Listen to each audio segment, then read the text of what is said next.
Finally, some progress at last.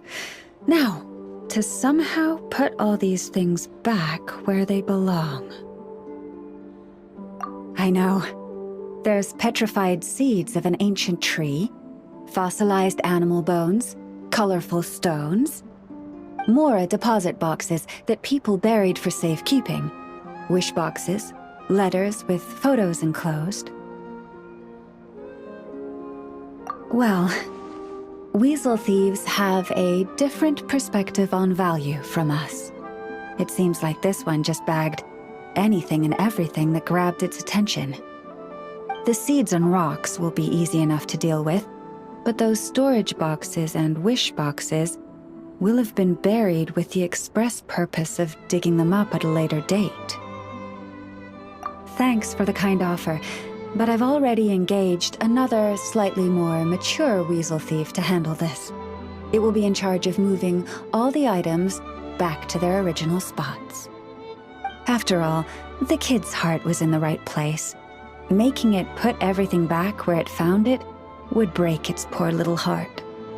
But won't the other weasel thief you hired tell the first one everything?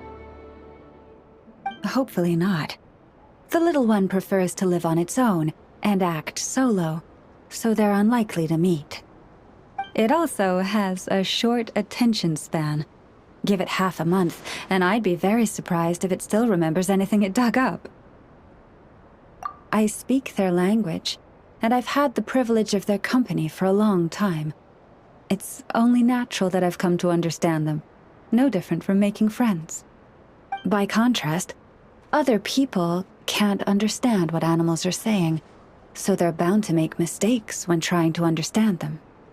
That's why, in a lot of literature on the topic, phrases like bestial nature are rife with negative connotations, while human nature is seen in a more rounded light.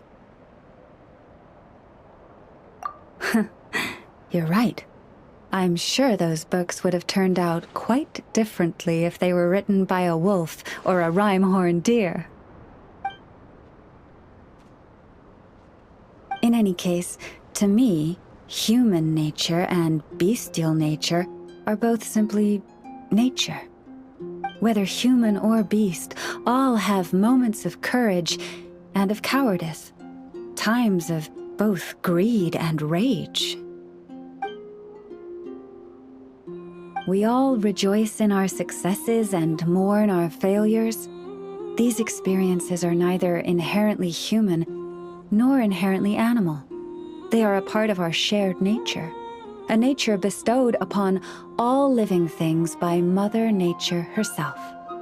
I do sometimes wonder whether the world around us might have turned out for the better if humans and animals could communicate with each other. But I know it is but a fantastical idea that can never be. Then there are those who reject nature and turn their back on the natural way. They are the wayward ones who do not hesitate to pull the trigger, even when they speak the same language as the object of their slaughter.